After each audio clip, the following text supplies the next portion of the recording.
Welcome back to the podcast with a name. So one thing that I've been trying to figure out was what we would name this thing. And there was an idea we had, at least I had a long time ago, for a news segment or separate channel called Big Football Guys. Because we're big football guys, but we don't only cover equipment. I like news. I like covering stuff outside of equipment, and I wasn't sure where that should live. But it felt like actually the Big Football Guys was like the perfect name for this part of the channel now, because we're covering news, we're covering equipment, we're covering other topics around football. So welcome to Big Football Guys. So today we're going to be looking at specifically, we're going to be talking about all of the latest and greatest helmets. We had some news that dropped about a new position-specific helmet literally minutes ago. So we'll be covering our news, and then we'll be going into our thoughts and opinions on all of the current helmets that exist on the market. So to start off, news, we have the second position-specific helmet, but first one for quarterbacks. Let's get this going here. Okay. This one. Let's go window.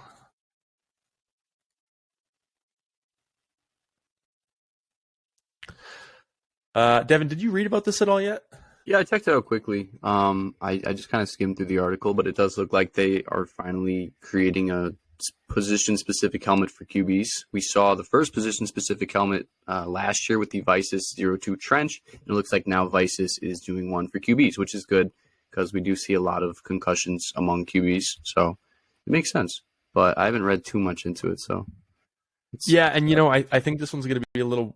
Well, there's a couple things. So first off, when I was looking at Pro Football Chase, their post, the post they used looked like the same VIcis 02 shell, which makes sense because the VIcis 02 has the trench model, which builds off the same shell. So it's based off the same 02 like infrastructure.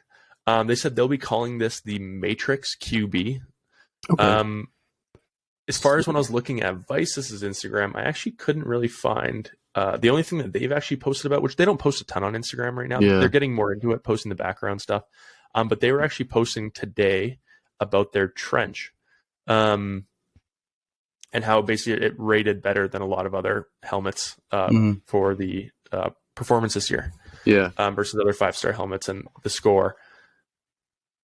Going back to the name, the Matrix QB, isn't Matrix their like 3D printed type of padding? Yeah. Okay, that's what I thought. Cool. So yeah, that's the new stuff they were coming out with, was instead of the reflex or the reflex layer, I think on the inside, what's the inside is the delta pods. The pillars are the reflex. Right. Yeah. Yeah. So I guess that might be the way they're launching it. Yeah. I'm wondering also, just like side note, with this 02 trench that they posted, it kind of looks like they posted one with a very specific colorway where it looks more like a normal football helmet. Yeah, it looks pretty good. Where it looks more like the front thing is blended in, and it's almost like it's trying to make it look smaller. Because this actually doesn't look like crazy outlandish versus when you go to look at this post, this looks crazy. Yeah, if you look at I'm just curious if they're actively thinking about something like that. I'm also looking here just briefly. This has, on this one, this is like very small details, but this one's using quarter turns. I don't know if you noticed that. But some of the older ones they have with just normal post screws. Again, those are small details, and you can use quarter turns on any Schutt or VIcis product. That's fine. The other thing would be, I guess, what would make it actually a QB specific helmet, which they didn't really get into here. Yeah. Yeah, what do you think it is? I'm really curious what they could have added. So in my mind, the first thought I have, I get this in my mind. I have this video of Tua getting slammed with the back of his head on the turf. That's what comes to my mind first. So maybe they're adding some extra protection to the back. When you think of QBs, when they get hit hard, it's from the back, right? It's the blind side. I wouldn't say they get, nailed that hard in the pocket or anything. So maybe they're going to add some sort of extra padding back there, or maybe I'm completely wrong. I have no idea. Yeah, and I guess when they're with the way VIcis has done things, they called the trench position specific by taking the trench and adding a piece to the front, because that's where most of their contact was here. Yep. So again, with the same philosophy, if a quarterback's getting hit mostly from here, then that's where they're going to add more protection to make it position specific. Yeah. I do think this is interesting though, because I feel like they had to do something after Tua stayed in their helmet. Mm-hmm. You know what I mean? Well, Tua was in the Speedflex. Because I know, like, even sorry, was Tua in a Speedflex the whole time? Yeah, he's a Speedflex guy. There's very few. There's not a lot of guys, not a lot of QBs in VIcis, actually. I'm trying to think off the top of my head. I know Derek Carr wore it for a little bit, and then he switched back to his XP. I know Mahomes is in VIcis. Okay. Russell Wilson's in VIcis, but there's not a lot of guys in VIcis for some reason. Yeah, okay, you're right there. I guess what I'm thinking about then maybe this is VIcis' way of trying to get some conversion. That's what I'm thinking. They're trying to, right? The majority of the brand or the model share amongst QBs is like 80% Speedflex. So this is, the best way to try and convert some of those Speedflex guys over to VIcis by making a helmet that is, specific to their position and proven to perform better than the Speedflex or the Axiom at this point. Yeah, and like they could even they could be going about it in a couple different ways here. Like VIcis, they could be going at the problem of saying, hey, we're going to try and gain market share by gaining this position-specific helmet, by adding this. I know Light Helmet took a very different approach, and basically just went right at him and said, this is happening because of the impact, and we need a lighter version of the helmet, and the injuries are being caused by the weight of the helmet, not by the padding. So I think they've even posted VIcis has been, Light Helmet has been. Is this the other one? Yeah, like they go pretty hard, pretty edgy with when they're trying to promote what they're trying to do right now. Yeah. Which again, who knows? I understand when you're the smallest guy in the market, you got to try and do something to stand out. You don't really have a lot to lose, so I understand what they're going for. Yeah. With that, but anyways, I'm excited to see, and we'll try and reach out to our contacts at VIcis to learn more. I would assume the easiest thing that they could do would be,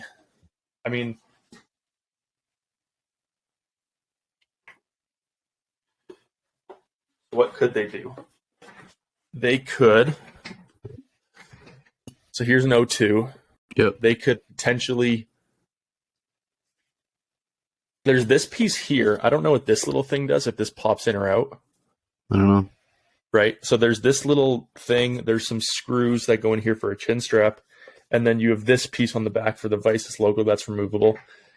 If you take the same mindset where they took the O2 and then they basically, changed out the front piece, added it in to the side, so the wings attached through here, they could potentially do the same thing with like a back thing to add more padding. Yeah, I really wonder how they're going to handle this. I'm super pumped to see what they do, because it's really cool to see position specific helmets. But I'm trying to think, is the main impact QB's face, that back of your head to the turf impact? I don't know. The simplest thing they could do, honestly, would be to change out the delta pods and make them twice as thick. I was thinking that as well, option is like 10 millimeter. They make a 20 millimeter option, but then that also adds a lot of discomfort in the way the helmet fits on your head. So yeah, it's already a pretty bulky helmet as it is. Yeah, honestly, now that we're talking about it, it probably is easier to add something on the outside than the inside. Yeah, I'm really curious. I can't wait to see what they're going to do. But yeah, it's already gone through testing, right? It's already, so it's out there. We just got to find it. And it is interesting that the NFL is like pushing this stuff. I know, right? You don't see that a lot. No. And to be honest, I kind of thought Riddell was more in with the NFL, just with their market share. Yeah. But maybe VIcis, as they're kind of leading this. Yeah, they're, as far as technology goes, they are the leaders right now at this point. They've put millions, maybe billions of dollars into, researching and figuring out what's what, and VIcis helmets are catching on slowly. I think we're going to see a big, a lot of guys start to migrate towards VIcis helmets in the next couple of years. I don't know what's going to happen with the trench. I really don't. It doesn't matter how many times I ask some of the guys about it, they still just think it looks whack. Yeah, I get it. Looks are a big deal, but I feel like when you're playing football at a professional level, and you've seen what happens to guys after they retire and all the problems they have, I feel like you just at that point, you'd want to prioritize your safety over the looks of a football helmet. Yeah, you'd think it'd be those guys, but that would be more willing to do it than like the younger guys who don't really care as much. Where the the older guys are worried about longevity and stuff. Mm-hmm. Clearly some do, but not everyone at this point. But we'll talk about VIcis more in a little bit and kind of what we think about what's going on over there. The next thing we wanted to cover was going to be what's the next piece of news here, which is very interesting timing as well. Where is this? There it is. Chase Young has left Under Armour. Yeah, this is really cool. So it looks like Chase Young, he's gone to New Balance, and it looks like they're developing a new brand, Klutch Athletics. I forget who is the owner of it. It's somebody important. I can't remember their name. Well, it'd be Rich Paul. Yes, right? Rich Paul, yes. Yeah. So they're kind of developing this new thing, Klutch Athletics. Chase Young is their first athlete, and they are said to be developing a football cleat, which I'm super excited about. I'm kind of sick. Not really, but I'm sick of seeing the same 3 brands for football cleats all the time. So I'm really excited to see, what kind of stuff Klutch and New Balance come out with here in the future with Chase Young. Yeah, so it says on here it says dropping April 2023. On their Instagram it said April 27th they're dropping, which is I think the same day as the draft. Yep. Now, yeah, so I guess Chase has left Under Armour. Yeah, they don't have much left over there in Under Armour, but that's... Yeah, it's just weird how that kind of stuff pops up right after the week we talk about him. I know it. I know some guys do wear New Balance lacrosse cleats. Yeah, I've had my hands on a couple pairs of New Balance lacrosse cleats, and they're pretty good. I think the ones I had were the Freeze LX or something, and they were pretty good, and they look good, and they have like these crazy spikes, and they're like they remind me of like an Alpha Menace, kind of like that big skill, agile football cleat. Right. So I can't imagine they'll change up their lax or their football cleats much from their lax stuff, because the lax stuff is pretty good. But they are developing a special cleat for Chase Young, so I'm really excited to see what that's going to look like. Here, check these out. Let's in window. So I haven't really seen a lot of this stuff here, but some of this actually looks pretty cool. No, they're good. I mean, New Balance is huge in baseball. There's a lot of baseball guys in New Balance, and then they have their lax cleats, and they look pretty good. This kind of reminds me of like the cuff on like the Spotlight a Mm-hmm. little bit. Yeah, I see it. It's more like a neoprene and not like a sock, like the Nike. Yep. Where this kind of reminds me more of like the Adidas silhouette. So what's that one? That's their New Balance Burn. So that must be their kind of like speed cleat, and then the Freeze is more of a big skill cleat. Yeah, that's the Freeze. That's the 2.0. I think I had the 3.0. Well, look at how these spikes on the side jet out. Yeah, that's pretty wicked.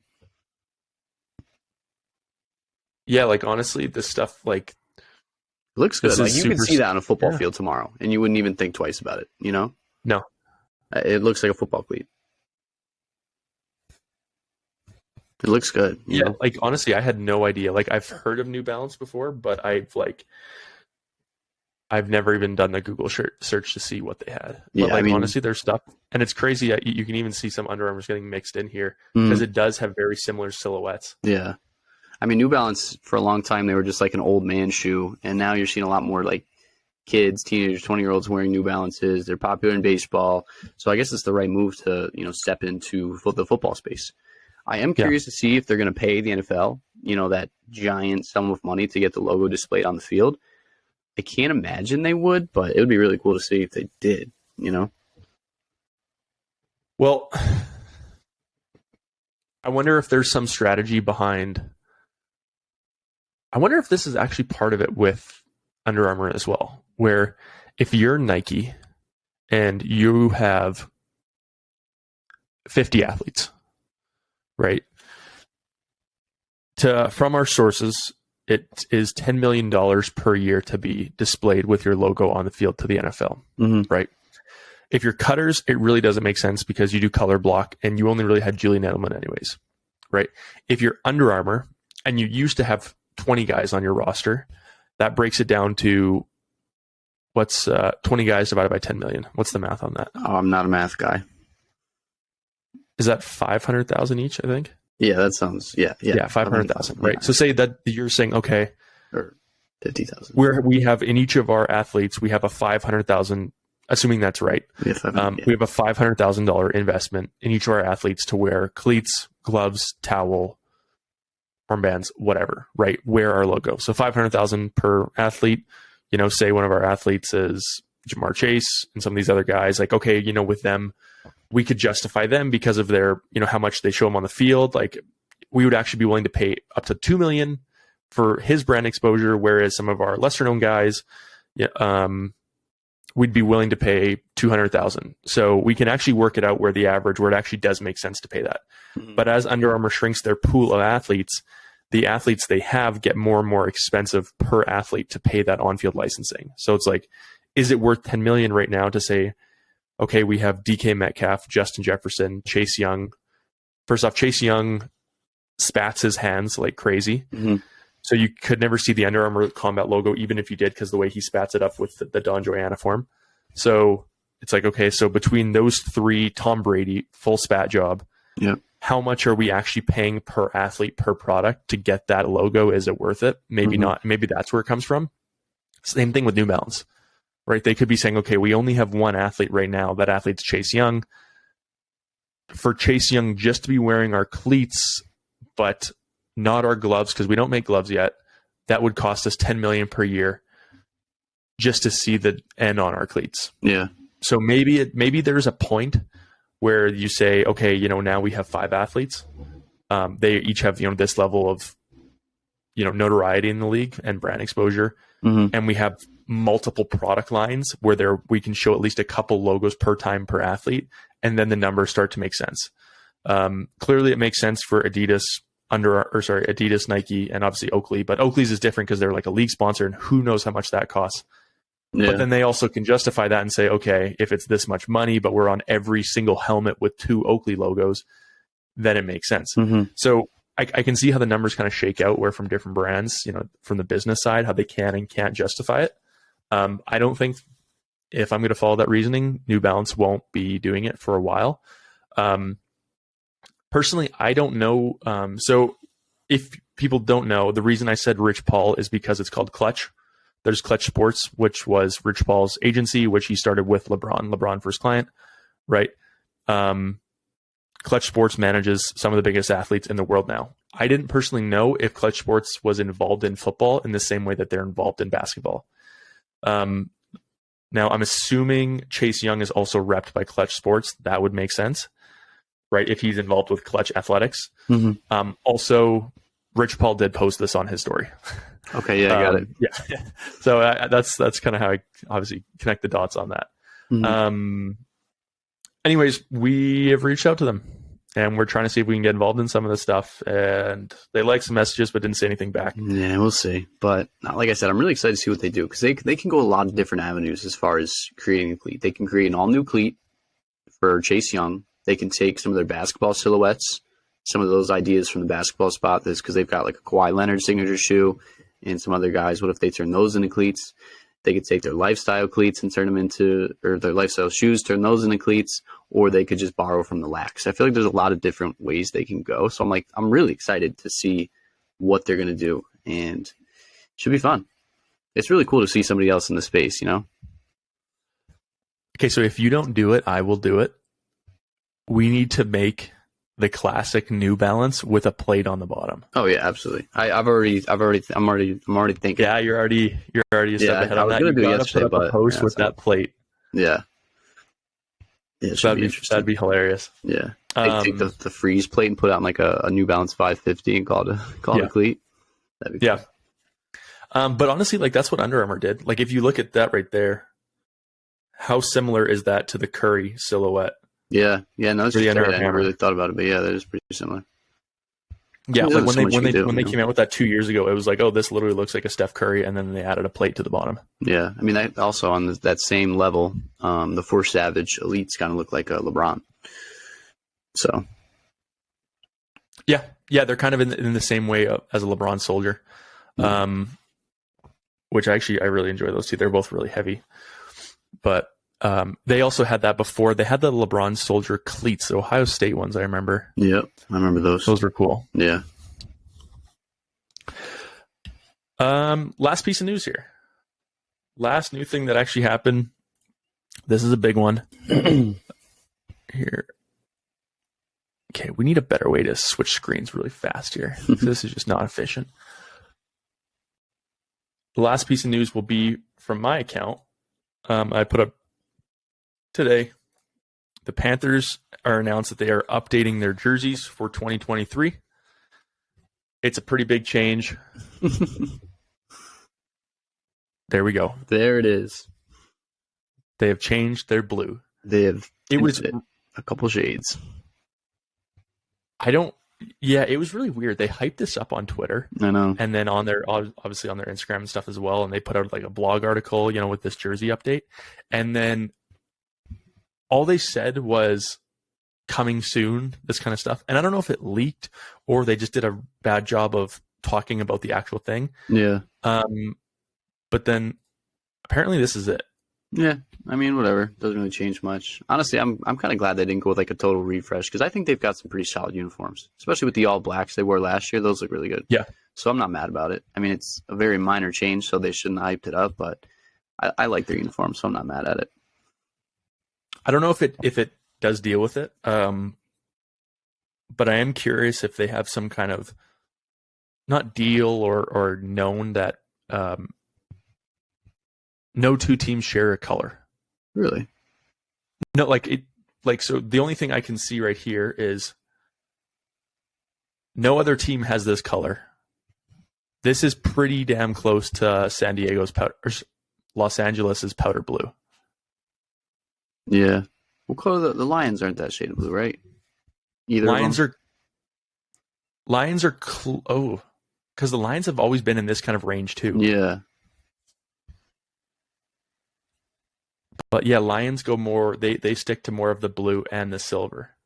Yeah.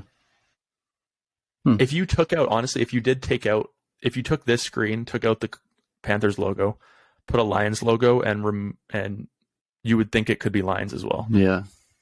But they don't have any black. They don't do any black at all, right? They should. That'd be cool. No, they don't really mess with that much. Yeah. They're like the only thing they really changed was the face mask color. Their jerseys are mostly always forms of this. They go harder on the silver than the Panthers. Yeah. And then the Panthers go harder on the black. So same, pretty much, home color. But then they each kind of pick one of these two and kind of go a little harder with it. I like both, honestly. They both look pretty good. Yeah, the Lions new ones actually I do quite. I'm still not a big fan of the silver face masks, if I'm honest, but I'm huge on the all gray look they do sometimes. I think it looks so good. I like the color gray in football for some reason. So, any other news this week? No, that's pretty much it. So the main point of what we're actually talking about this week is going to be helmets. We want to talk about the helmet manufacturers and kind of what we're looking at here for what's currently available, who's out there, and what models each company has right now. So the easiest to start with is going to be the biggest, and that would be Riddell. Yep. I have Riddell's website pulled up here as well. Sweet. Now, with what you have, so Riddell has main models right now would be the Speedflex, the Speed Varsity version, and then the Axiom. Yep. Does anyone still wear the Speed? In the NFL? Yeah. Yeah, there's a couple guys. The ones that come to mind first. OBJ, I mean, he didn't really play much last year, so I don't know. Aaron Donald made the switch. Is Baker Mayfield, did he switch? I mean, I guess it is slowly getting phased out. Jeez. Yeah, Baker switched when he was on the Rams. OBJ was still in it for the Rams. What about, I think Devin White is still on the Speed. I think he's still on the Speed. Yep. Yeah, Devin White is. But there's not much, which is kind of crazy. Makes me feel old, but yeah. Still pretty, I mean, it's still one of just a great looking helmet. It was so modern in its time, so it still looks up to date now, which is so sick.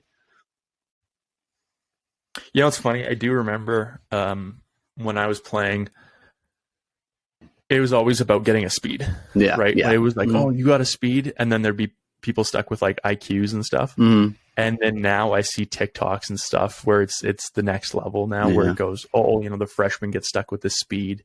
Or it's like, oh, the freshman that actually gets a speed flex. I'm like, but I understand how it keeps going. Yeah. But it just, when I see those, I'm like, dude, what's the issue? Like, you know how comfortable a speed was? Yeah, those are the days. I don't think I ever wore a speed, actually. No, I never wore a speed. My schools that I played for mostly always had Schutt stuff.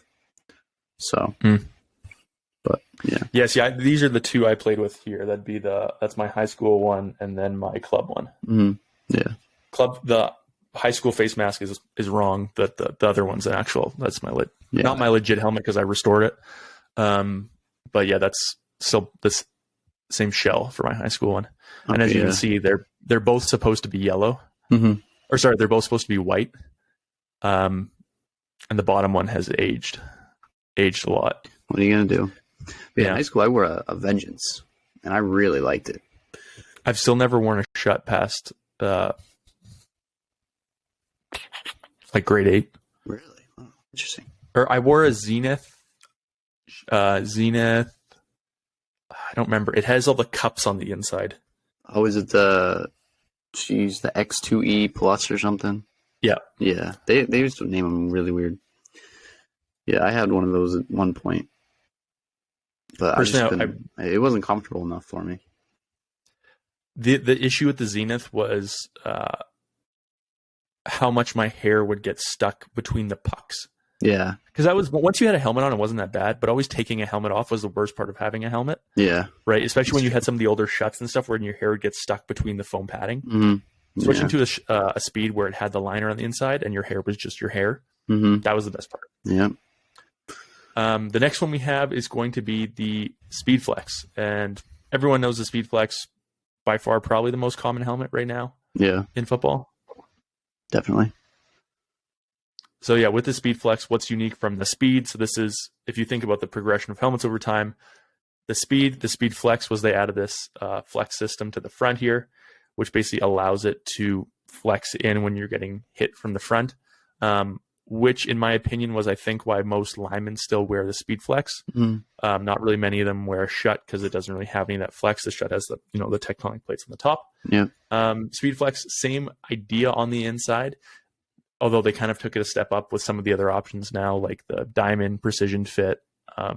I get a little lost sometimes in the naming convention.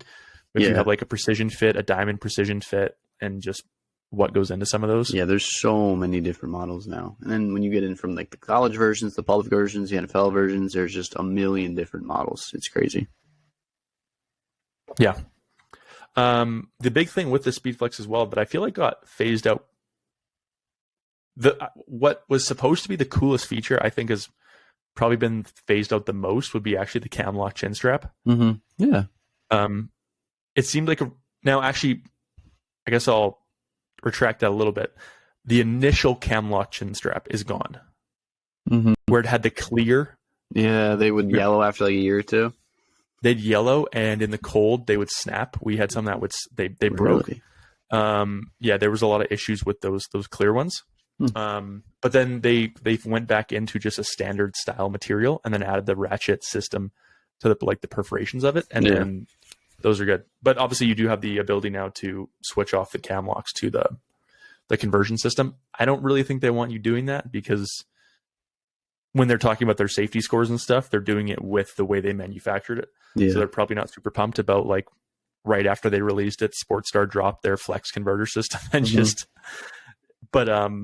yeah, it's also like the same thing though with like, it's literally like a dongle with like a phone where if you don't have to buy a new cable, but you can buy a little dongle, which allows you to use your old cable, then you can save a couple bucks now, even though it kind of, sets you back long term. But again, it's, you know what I'm getting at? Yeah. It was an interesting way to explain it, but I got it. Yeah. Cause people hate change. Yeah. Right. True. So if they can pay for one small thing where all of their old chin straps, aka all their old cords work, and they're paying for one little dongle rather than buying 8 new cords, I'd rather do that. Yeah. It's crazy to think, but I think the Speedflex, didn't it come out in like 2014? So it's almost 10 years old. Or am I wrong? Speedflex came out Let's see. I don't know about that because I'm trying to think. When I played, there was no Speedflexes yet, or maybe there was. No, the 360 was still used when I played. Like, Let's see. I found an article. The Speedflex helmet from Riddell burst onto the scene in 2014. Okay, so maybe we just didn't have them yet up here. Yeah, no, I think it's probably like the Axiom. Like, they're kind of tough to get your hands on for the first couple of years.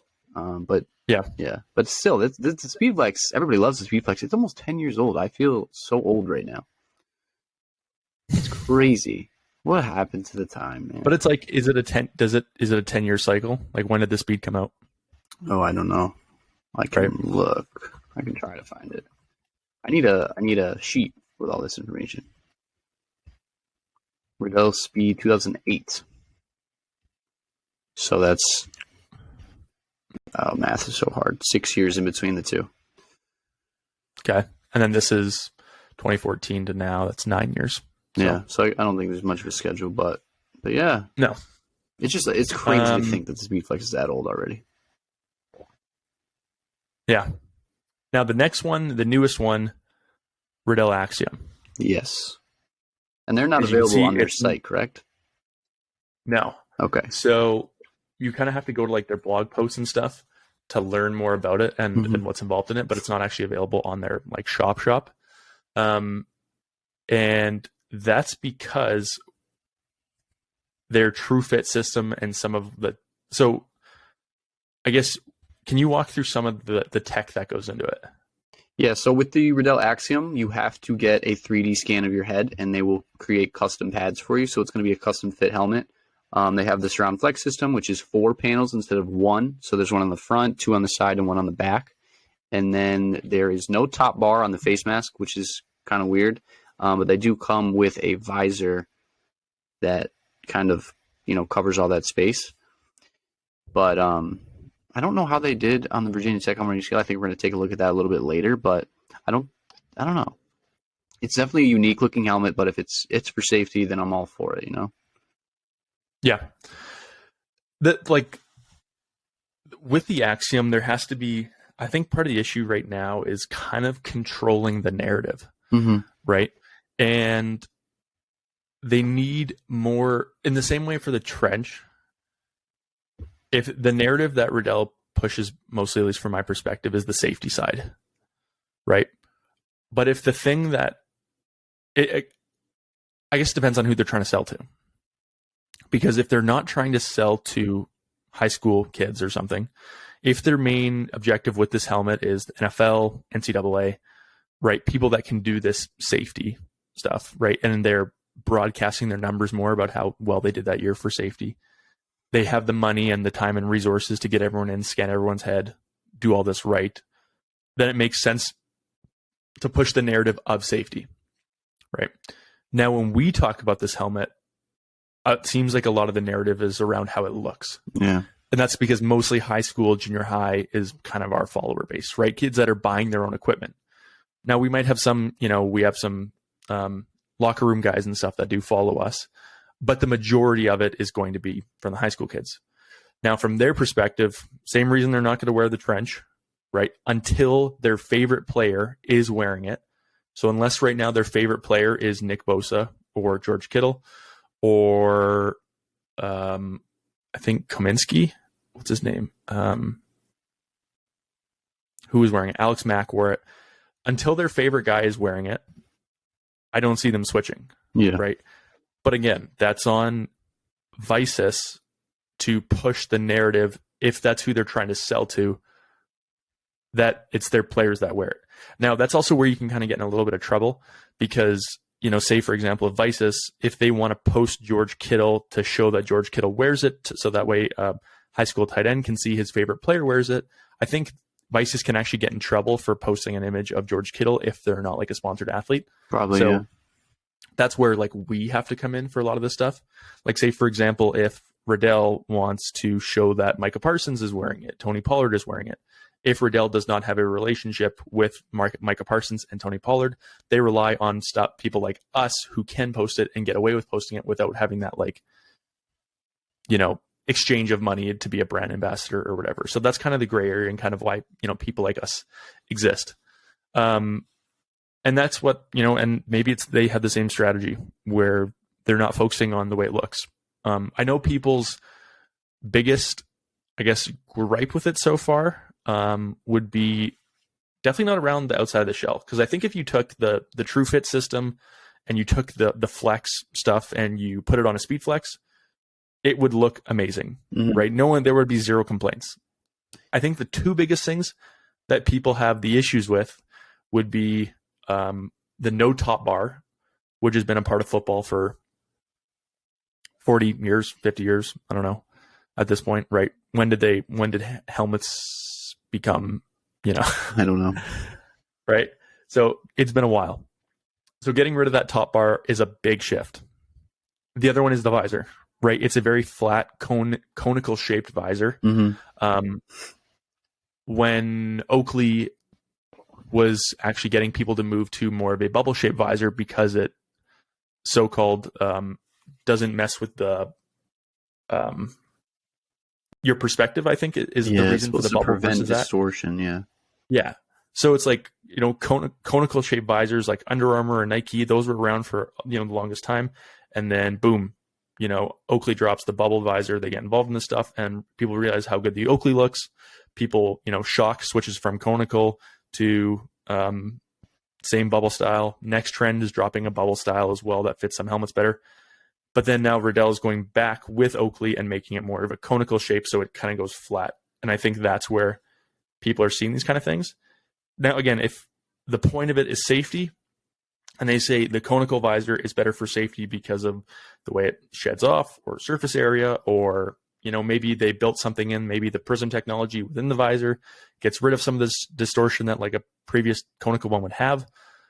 Cool, right? If the top bar is actually inhibiting the ability of the helmet to flex, which I think is part of it. Yeah, that's right. If you have a helmet my understanding. Flexes, the bar that stops it. That's my understanding.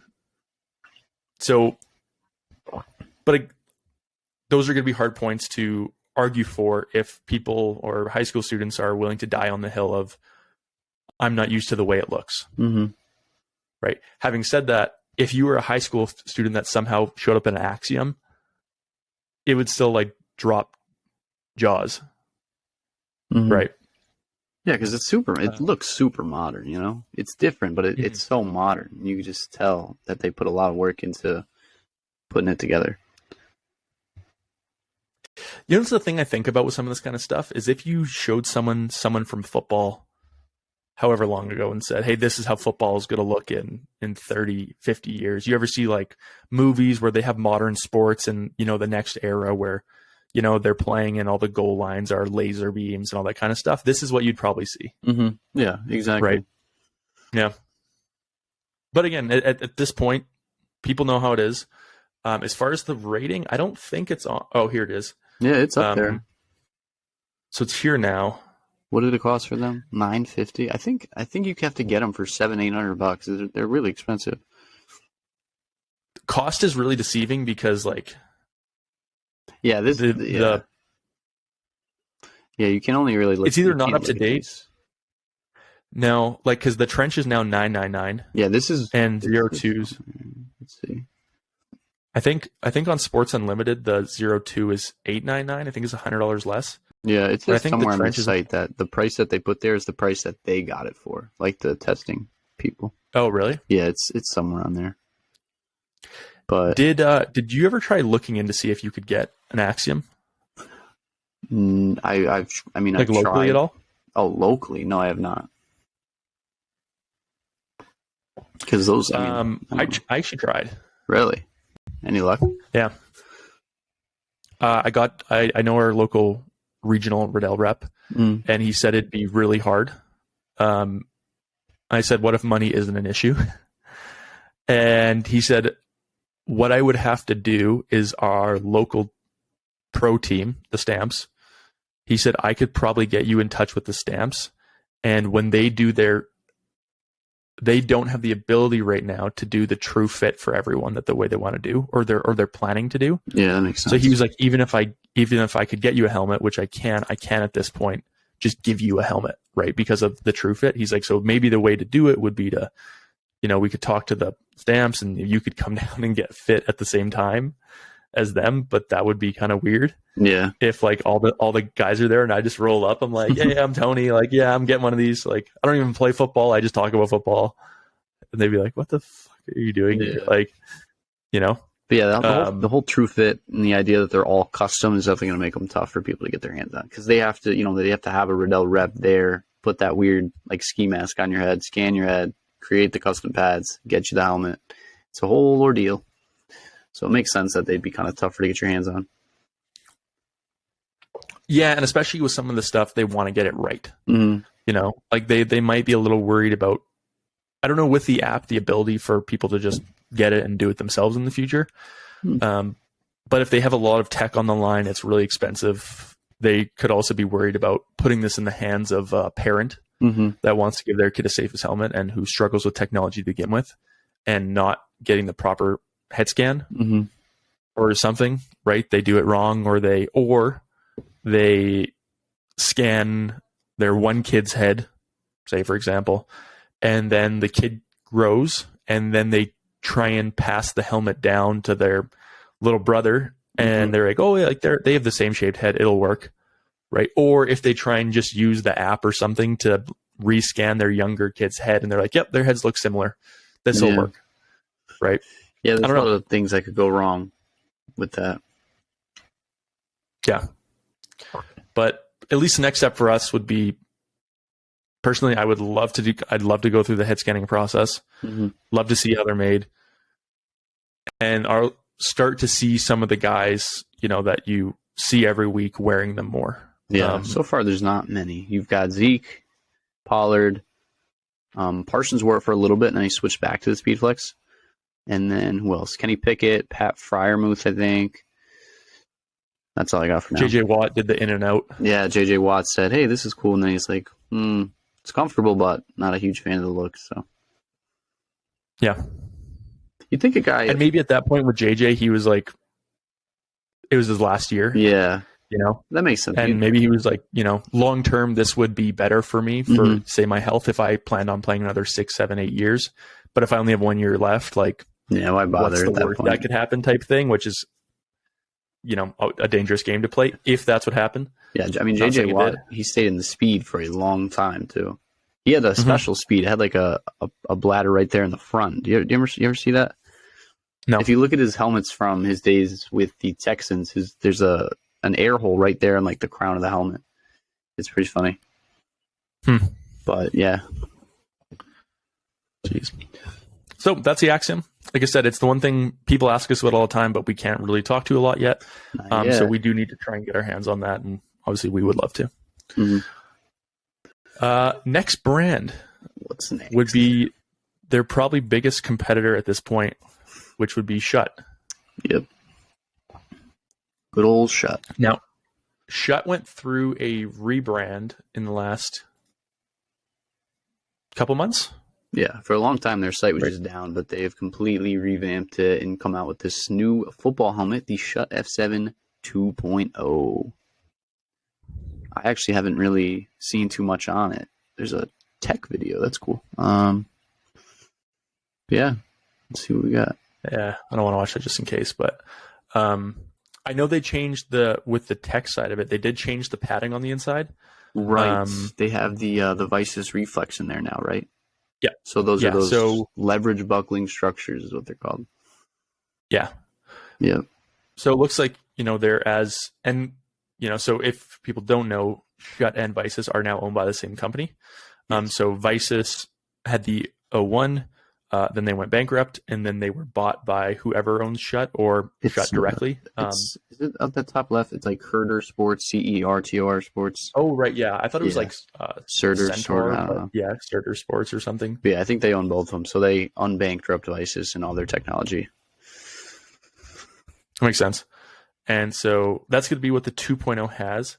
I know Schutt has a lot of different models in the same way Riddell does, but they kind of go about it in a different way. So as far as helmets go right now, available to the public, we have the F7 2.0, the F7 BTD, which is what I have right there. Yep. And then they have the Vengeance To say which A11 isn't really popular anymore. Yeah, I mean, Schutt's had a ton of different models over the years, and they're all so different. They're like, they just switch like one thing, like the padding or it's just weird the way they do it. Yeah. But there's just so many it's different like little models. Tweaks. So that is the Collegiate that? F7 2.0, and I think if you looked at the VTD, I think that one is that the one with the more face mask attachment points? I think that's the major difference between the two, but I could be totally wrong. Between which ones? No, see that there was a point where the regular F7 had just the attachment points on the side, and then it's the LTD, that third one right there. LTD had it on the top. Yeah, it was the third, and it was ridiculously expensive, wasn't it? Yeah, it's the third one on that list there, so it's at the top. Yeah, there it is. So it's got kind of like the same attachment points as a Speedflex. Yeah. But yeah, there's just, if you go through that list, there's so many different Schutt models. It's unreal. Yeah, like if you do this. Oh, yeah, there you go. Look at them all. LTD, the new 2.0, the BTD, obviously they're Vengeance models. They had Z10 the Pro, Z10, the Pro. Z10 LTD. They're all so similar but so different. Vengeance Pro, a couple different Pros. The original F7. Air XPs, Vengeance VTD2, like the Pro Q11, the Pro Q10. Crazy. Pro VTD. Yeah, there's a lot, right? There is a lot that goes into them. Now, it looks like, the main difference would be the padding on the inside for the 2.0, which they've changed. I'm very curious to see how they change out how the 2.0 is going to work with athletes. Because if you look at what is this thing, so this is the improved range of fit dynamics unique to each athlete, the helmet liner, emergency first tracking pod system in 3 locations, quick and easy to use geometry interlock. Is that essentially Delta pods? But F7? No, I think these are to improve the range of fit dynamics unique to each helmet. The helmet liner integrates an emergency first stacking pod system. Yeah, because my F7 is totally different on the inside. Yeah, so I have the conical on the inside of mine, the blue cones. Yeah, I think that's what. Right. Is there an inside picture of the padding? Yeah, we might just have to. Just out of curiosity. Yeah. Okay, so reflex. Yeah, you've got reflex. You've got a very similar inside padding to the Delta pods. Tectonic, yeah. And then they still have their tectonic plate system. That's cool. So it's kind of like it's like the VIcis, 02 and the Schutt F7 had a baby. And this is it. Which is good. I mean, why not?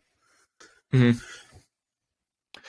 I'm very curious to see how that'll work with the padding, because I know with the thing they were pushing with the conical is they said, okay, well, I guess it'd be the same thing where before they used to say, okay, if Riddell does their helmet scanning, what they said was Riddell's way of doing it gives you the helmet scanning, you scan it, it goes off, it goes to everyone else.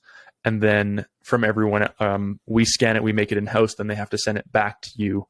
And then we check the fit and make sure it fits, right? But they said what we do is we scan it for you in-house right there. We don't custom make the pads, but we have enough different pads for each individual piece that we can get pretty much the same thing, right? So they're like, if Riddell is willing to give you a 95% or 99% fit custom to your head, we are willing to give you a 90% fit based on our amount of custom pads, with the caveat being you can test it and try it right now instead of in 2 weeks when it arrives. Yeah, that's cool.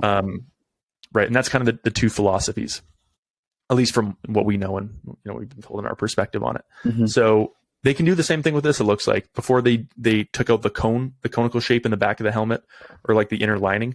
But now if that inner lining stays consistent with the reflex, then the Delta pod structure on the inside with the different millimeter thicknesses will be how they do it now. Yeah, no, this F7 2.0 seems like my dream helmet because I love the safety and the soft pods of the VIcis 02, but I love the look and feel of the F7. So this is like perfect helmet to me.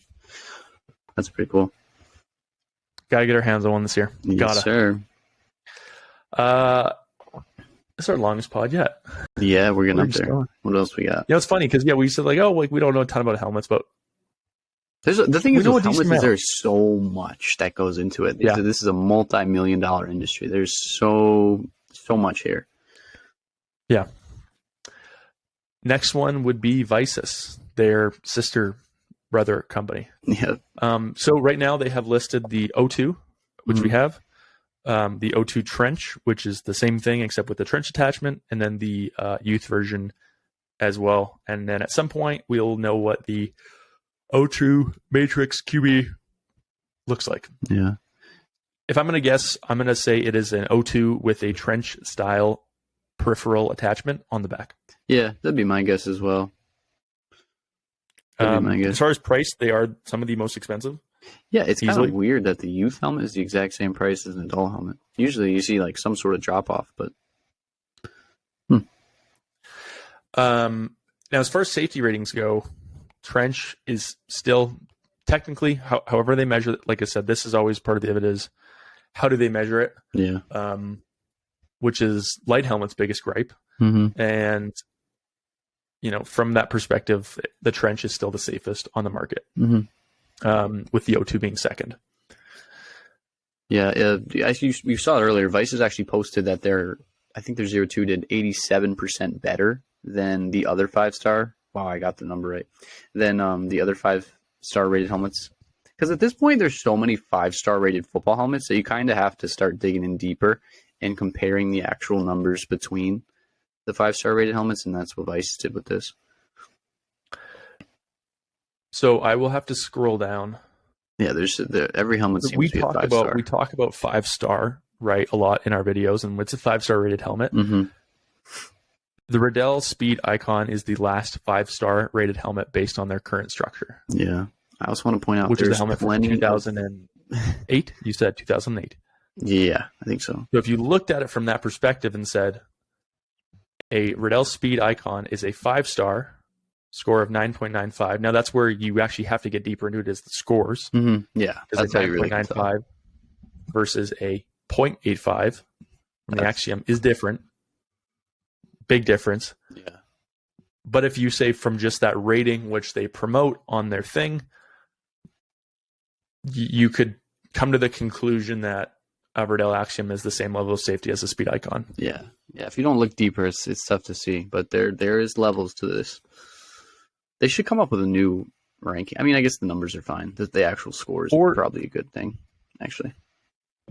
Just from a simple, they don't have to change the ranking in the 5-star. Why wouldn't they take the 5-star, make it small, move it here, take the score 0.05, make it here, put it big? Yeah, the score should be the thing people look at for sure. Because, yeah, the score, as far as its tiers, it's the lowest tier of their 3 lines of lettering, below cost, same size. And the 5 stars is much more recognizable when you're looking at it than trying to find this little score. Yeah. Aside from the rank of 1, 2, 3, obviously to show what's the safest, I think they should make that change to the website to make it easier for consumers. I think I've actually talked to the guy who runs this testing system. I should reach back out and see what he says. Honestly, outside of that, I don't have a ton of thoughts on VIcis. It's super comfortable. Yeah, they are really comfy, and they test really well. So no complaints. But they're, like I said, we talked about it a little bit earlier.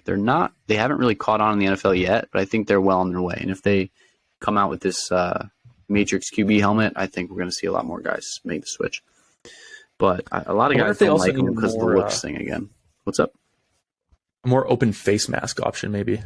I mean, they have the one, though, the 223, which is like their most open face mask. It'd be equivalent to like most other Riddell face masks, to be honest. Mm-hmm. Yeah. I think the looks. So I was trying to think like maybe it's a face mask thing, but like I don't think so. I think the thing that turns a lot of people off is just how bobblehead they make people look. Like if you look at Patrick Mahomes, I mean, he's at this point he's worn it so long it looks right on him, but it's just kind of it's a big shell because of fitting in that reflex system and the 4 levels that they have. Yeah, Patrick's also a bad example though, because he's got a weird head to begin with. Yeah, he's a weird guy, but he's good at football. But right, if you look at the way it fits his head, the way it sits up and off on the back, versus like on Wilson, on Russell Wilson, it looks almost like a normal football helmet. Yeah. Right, but on Mahomes, it looks ridiculous. Yeah, I'm trying to think of who else wears VIcis. You don't see a lot of wide receivers wear it. I don't know if he's still in. I know Byron Pringle was in it. That's a random name to pull up, but Can't think of anybody else. Golden Tate might have worn it. I'm pulling up random people right now. But yeah, not super popular among skill guys. You do see some linemen in it and then a couple quarterbacks, but that's really it. Yeah. On to the next. This is where we're starting to get into lesser known, less popular territory here. Yeah. First one we'll look at is going to be Xenith. Now, Xenith, for a long time, I made a video last year about the best helmets for based on safety scores and stuff. Yeah. And the comment I kept getting a lot was, why didn't you include Xenith? And I said, the reason they're not in this video is because I can't promote a helmet for people to buy right now if they don't have any stock, and they had no stock on any of their helmets. Yeah. Everything's that sold out. Right. Having said that, the Xenith Shadow is back in stock, the XR. It is expensive. Like, oh wow. I didn't realize it was that expensive. It does have the same pod structure. Yeah, I like the Xenith Shadow. I'm a big fan. Those pods are really soft. The one thing about Xenith helmets, and the reason I can't really get behind them, is I do not like the chin strap system. If you guys don't know, the chin strap actually wraps around the back of your head. So when you tighten it, it like pulls it's hard to explain, but that like rear pad down to your neck, and then you buckle it up. It's like a pulley system almost. It's unique for sure. But it's really comfortable. It's a really comfy helmet for sure. Yeah, and everyone has their take, right? How everyone's going to do something a little different to be their little differentiator. Yeah, so I understand if people have to do. Yeah. I don't hate the fin on the back. I know some people think it looks kind of duckish. Yeah, I don't have an issue with it. It reminds me of like a lacrosse helmet or like a race car helmet. That's cool. I like it. Yeah, it's different. You got to stand out somehow. And the XR has those unique pods, right? You can kind of see it through that crack there, but I can't remember what they're called. Xenon something? I know I've written about it before. Rheon shocks. So I'm pretty sure, don't quote me on this, but I'm pretty sure Rheon shocks have the ability to stiffen up against high velocity impact and then kind of soften on low velocity impact. There might be something in here about that, and I think that's how it goes. But like I said, don't quote me on it. But it's like a really unique material. This is where they talk about the chin strap as it tightens. It kind of brings everything else around. That's a great demonstration of what I tried to explain earlier. Yeah. So Rheon cells, internal shock matrix. Yeah, there's Rheon. It's really unique. It's able to sense the kind of contact and then manage it in the most efficient way, essentially. Oh, so it can shift this way. Yeah, it's really cool. It's really cool stuff. Yeah, and there's some I think the issue some of these helmet companies too is like everyone has a patent on everything they do. Yeah. I heard someone commented that VIcis on their O2s used to have on their helmets, these were vent holes, right? Mm-hmm. Someone commented to me and said, hey, if you look at any of the new O2s, these vent holes are still there, but they're not actually holes because Riddell owns a patent on ventilation on the top of the head or something. Really? Yeah. Right. And so that feels unfair. Wow. Like mine has it. But they said, yeah, if you look at any new ones that come out right now, those vent holes are actually sealed because now I have no idea if that's true. But the point is, it's really tough to innovate when everyone owns their patents, right? Yeah. Like how close was VIcis to seeing this system and saying, oh, we can sue them for this, right? Because they can see it looks similar to the reflex, the way it goes down, it buckles. But then, Xenith says, oh no, but it buckles or it goes laterally, right? And then it's like, then you're good. Yeah, it's tough to make something new. That's the tricky thing about innovating and making safer is everyone's trying to gatekeep their own technologies. Yeah. So you can't really make the perfect football and make and make the helmets more expensive at the same time. Yeah, because technology and testing all this stuff costs a whole bunch. But no, Xeniths are $400 cool. Used to be a lot for a helmet. I know. Now you're looking $700,000, $800,000. Jeez. But I like. But Xeniths. It's the same thing. I like them. They're cool. It's the same thing with I go back to phones. no one came out with $1,000 phone before Apple came out with $1,000 phone, and now a $1,400 phone is considered a flagship phone. Yeah. VIcis was unheard of when they came out with their $600 O1. Mm-hmm. And now that's the standard. And now Xenith, being the cheapest option that we've looked at so far for modern tech flagship helmets, is $710. Crazy. Right. But last one we got to look at here. Yeah. One more thing about Xenith. I do like Xenith, but they do not have a lot of NFL guys in them. I can only think of two off my head, and that's going to be Nick Chubb and Fletcher Cox. So you kind of talked about earlier, you know, if you don't see your favorite player in something, it's kind of hard for you to want it, or, you know, seeing somebody in something makes you want it. But yeah, they don't have a lot of guys. So yeah. What's that? Oh, I remember. I want to see how much is I guess let's just get into it. So the only thing I will say with Fletcher Cox is cool that he still wears when Xenith came out with their like Predator masks and their crazy stuff. They had the crazy stuff for a while where they tried to get really different, and it clearly just it was too much maybe for people. Yeah. But Fletcher Cox still rocks it. Yeah, it's cool. You don't see it a lot. Oh, yeah. Keelan Cole. That's another name. He wears Xenith, and he wears their Prowl face mask.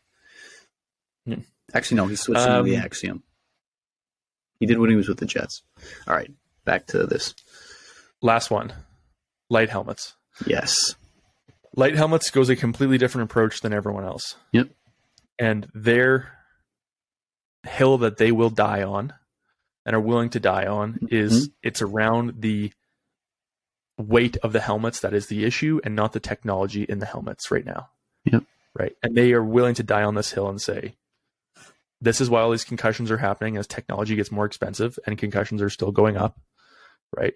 And they said, this is why we test so bad on the Virginia Tech helmet rating scale, because when they test it, they test the helmets from a stagnant position and say, it's going to get hit right now. Right.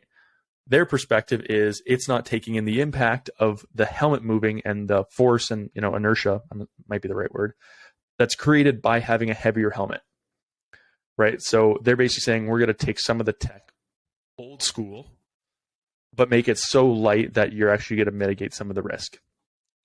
And they have done that. Actually, honestly, they do a really good job. They're pretty edgy on their Instagram, but they do a good job of representing it here. Like you can see, they did a video of their guy here. I can't remember his name. Matt Risen, I think is his name. Is it Matt Risen? It might be. I don't know. I can't remember. Where is the video? They showed a video of his head bonking off the ground. Okay, that's...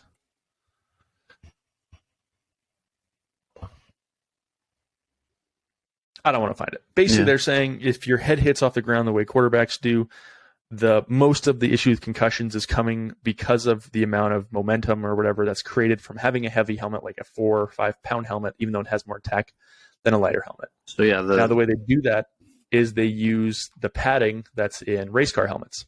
Yes, it's like and that. I do have one behind me. Yeah, it's like that unique blackish foam. Right. They're really light. This is where people have an issue. Right. They say, again, it's all about public perspective and what they see first. When you look at this helmet, people say,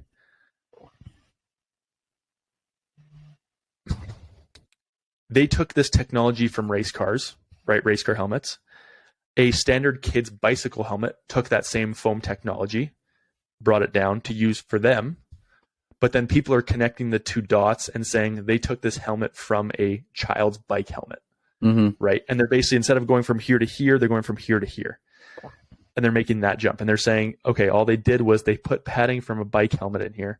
And then they added these little foam discs to give you a custom fit, which you can stick on the inside. Do you know, do they have it listed how much these helmets actually weigh? Because they are really light. I don't remember off the top of my head. Because I know most helmets these days are like 4.5, 5 pounds. It's probably on the Virginia Tech helmet ranking, so I think they have them ranked by weight somewhere.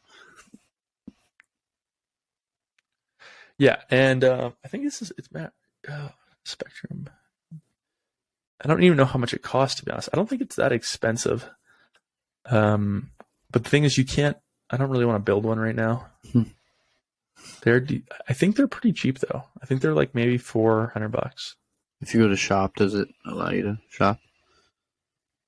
LS2. Oh no, they want you to make it.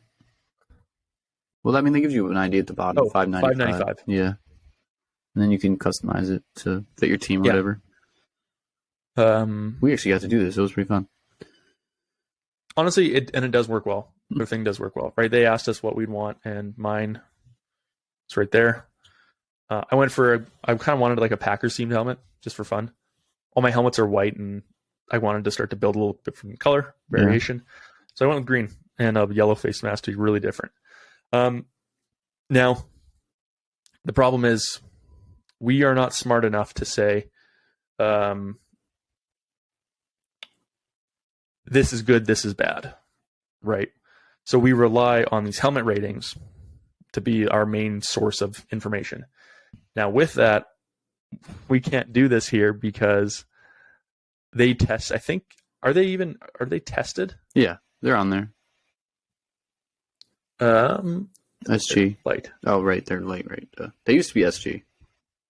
SG helmet, yeah. So if you click it, does it give you information on the weight or no? Yep, there it is. 3.5. Yeah. So you guys can kind of see how much lighter it is than some of the other stuff on the market. Yeah, and as far as price, it's kind of mid-range now. Yeah. It doesn't seem like a lot, to be honest. If you said, a Speedflex is 4.4 pounds and this is 3.5. But when you hold it in your hands and on your head, you go, holy, like this is so light. Yeah. Right. Now, again, they're not happy with their testing, which honestly still number 9. That's not bad. You're still top 10 and you're still above, even with, you're still above, True. My VTD right there. And you're saying the test isn't even made for why your helmet exists. So that's their biggest gripe is this is the test that the NFL uses, but this does not accurately represent most hits where they have impact. Does the NFL use this? I thought they had their own sort of rankings, and that's... They have this too. Yeah. Right. And I don't know if they're even on this list. Can you zoom I think in this on is only of their... This list is for only of their approved helmets, isn't it? Yeah, so that's the gripe that Light has, is that they are failing the NFL's test, so they can't be used in the NFL. Right. That's their big gripe. Yeah. Okay, so at the top, we have the... Oh, there's the Matric QB. It's already in there. Is this brand new? It's got to be, right? Yeah, so they probably keep this up to date, 2023. I'm missing let's look stuff. at this quick. So we have the 02R Matrix ID trench, the 02R trench. What are these? So this is the Matrix version. So this is the Matrix version of the trench. What's the R? Right. What's the ID? To be honest, it has the R on the old trench, so I don't really know. There's so much. So this is basically the new Matrix padding in the trench. Which is weird because they didn't put that as new, even though it technically is new. Right? Okay, so the Matrix lives above the R. Yeah. The O2 Matrix ID, didn't know that existed. Yeah, what? Also, just for anybody looking at this, the ones that are grayed out are ones that nobody wears in the NFL. I'm pretty sure that's what that means. So that's why they're grayed out. Okay, now we get into the Riddell Speedflex Precision Diamond, Riddell Speedflex Precision. So Precision is their technology to make the custom pads where the diamond is the lattice 3D printed structure. Yep. Okay, so it's combining those two techs. Axiom on their system actually ranks worse than that. Interesting. Yeah, that is weird. Speedflex Diamond, I don't really know, is the typical Speedflex pads that are just printed but not custom fit. Yes, but they're the lattice 3D printed diamond pads, but they're not custom. Yeah. Shadow XR, no one wears. Speedflex True. That's what I'm saying. When you look at these, there's so many helmets I'm just unaware of. Oh, there's another model we didn't really talk about because they're not available to the public, and that's the UR1, which is a custom fit F7. Yeah. Oh, there's a UR2 also. What? Yeah. I talked about those in my review of the VTD a bit to explain how it works. Cool. I know they said the way that you can tell the Lane Johnson wears a UR1. The only difference between a UR1 and the UR2, I think, was the sizing. So I think a UR1 only went up to like large, where a UR2 was the XL version. So like Lane Johnson was the only guy to wear a UR2 because he wanted a Schutt F7 in an XL helmet. The 2.0 is the new this year. And I think the other way you can tell the UR, or maybe it was the 2.0, I don't remember. I think it was the UR, was they said the black inflation point on the back was black instead of white. Yep. When you were looking into it. Schutt RXP. What's the Riddell Foundation? I have no clue. See, we me, you and I, we know so many things about football and football equipment, and then we look at stuff like this and we are so confused, and it just feels bad. Schutt F5?